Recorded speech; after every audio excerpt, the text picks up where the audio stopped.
I'm at an interesting point in my life because I used to be a hairstylist to the rich and famous in New York City for about 17 years. And then after all that time, I made a career change and became a real estate fix and flipper, which I've been doing for about the last 18 years. So I've worked in the fashion industry in New York City, which I absolutely loved. I've now worked in the real estate industry for the last 18 years, which I've absolutely loved. And I've literally had two careers, like not two jobs, but literally two careers. I've made a career change twice, and you know, if I could make another career change, I would do it in a heartbeat because I've now truly found my absolute passion. And unfortunately though, to the best of my knowledge, my passion doesn't compensate you. So I can't necessarily make a living doing my passion. And I have a major goal, a big goal, a goal that I've actually never even heard anyone ever pursue. I'm not saying no one's pursued it. I just have never heard anyone who has pursued it. And it has to do with my passion. My passion that I have is that I have a 10-year-old and an 8-year-old. And my passion that I've recently discovered is I absolutely love being a dad. It's my favorite thing in the world.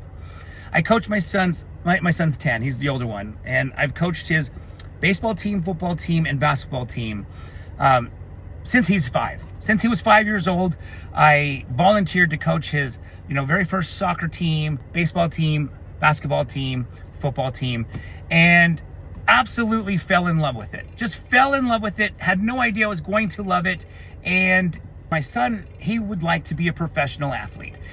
He tells me all the time, Dad, I want to be the next Deion Sanders and Bo Jackson, right? And I said, hey, why not? Why not? Why not?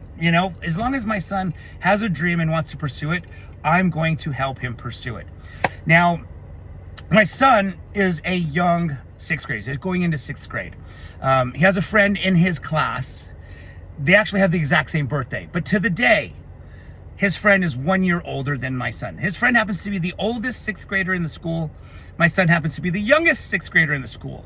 So about 4 years ago, I learned about this term called reclassification, right? I heard about this thing called reclassification, and ever since then, I've kind of dove into this rabbit hole because somebody shared with me, hey, you really should consider reclassing your son because he's very competitive with the age group that he plays in, but he's young. And if he goes to the younger age group, he'll be much more dominant.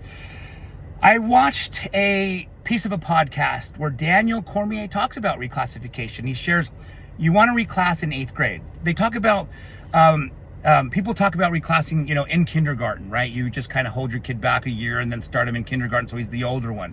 Or in 5th grade, right before they go into junior high. Daniel Cormier talks about doing it right before high school. So your whole life you've played older age group kids so that when you reclass in 8th grade, you've gotten accustomed to a faster paced game. So my son's in 6th grade, 6th grade, 7th grade, 8th grade. I got 3 years to figure out how I'm going to achieve my goal, which is we're going to reclass my son. And so in year number 4, what Daniel Cormier talks about, he says all the Olympians do this, is when you reclass, you homeschool. You homeschool. You've already finished 8th grade. So now your second time that you do 8th grade, you homeschool so you can train all day.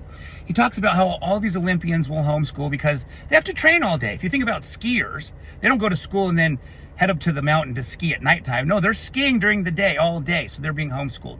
Anyways, my goal that I've never heard anyone pursue is that 4 years from now, when my son reclasses, I want to be able to take a year off of work so that I can train him every single day. I have a lot of experience in the physical fitness world. I'm far from an expert, so we will definitely hire mentors along the way, but I want to also be the guy who helps my son on a daily basis train every single day. And that is the tricky part. I don't know anyone who's ever taken a year off of work. Like literally don't know anyone. I don't even know of someone who's taken a year off of work. I can't afford to retire, so I'm not looking to retire. I still need to keep working. I'm just looking to figure out how to take a year off of work 4 years from now. So I don't, without sacrificing the lifestyle that we live today. I coach my son's baseball, basketball, and football team, as I mentioned earlier. I could not do that and work later, right? Work longer hours every day today. Like starting now, I could say, hey, I'm not going to coach his teams anymore. And instead of coaching those teams, I'm going to take the time that I use to coach his teams to just work more, to save money and put it aside. But I don't want to do that because I love coaching his team. I love being able to spend that time with my son. So without changing my day-to-day lifestyle, my day-to-day, keyword there, not night, my day-to-day lifestyle, I want it to stay the same. So as of about 2.5 months ago, I took on a graveyard shift job. Totally unnecessary as far as like a financial standpoint.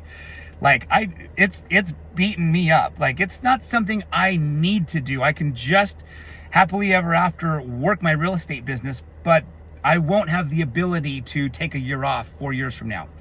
So I've taken on a graveyard shift 4 nights a week. And what I do is I set aside all the real estate income that I make into a savings, and we're just living off of my new night income.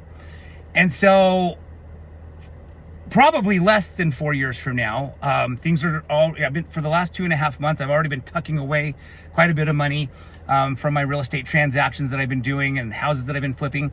So I've been putting that aside. Hopefully I don't have to work a graveyard shift for the next 3 years, but I'm prepared to be able to make this goal.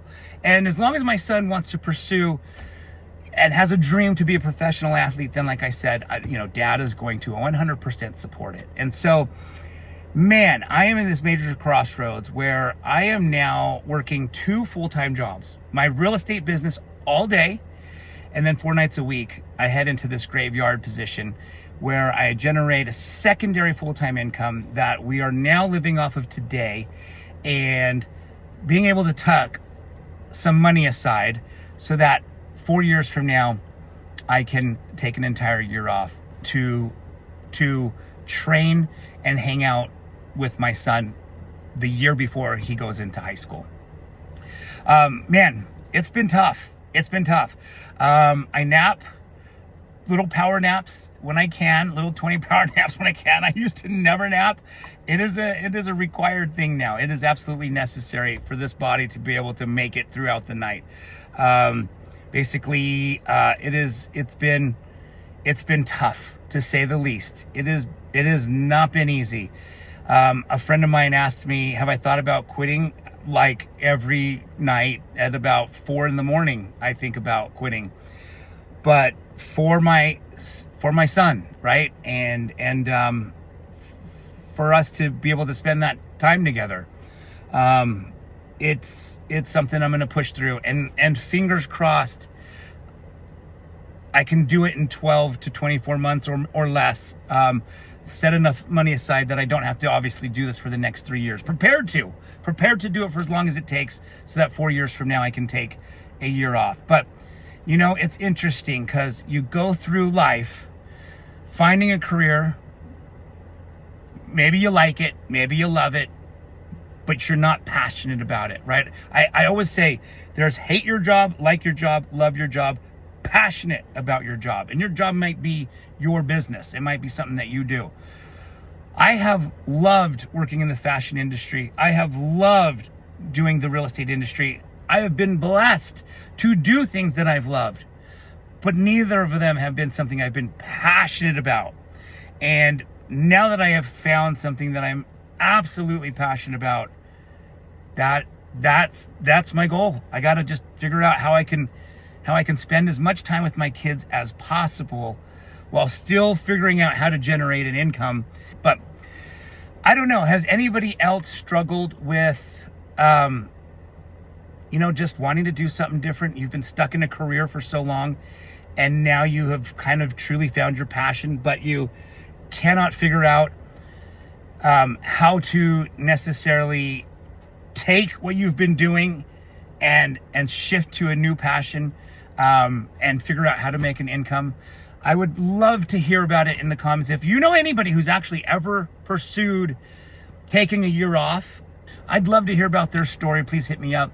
I need some inspiration. I need some ideas. I need some help to be able to make this work. Yeah, anyways, interesting point in my life.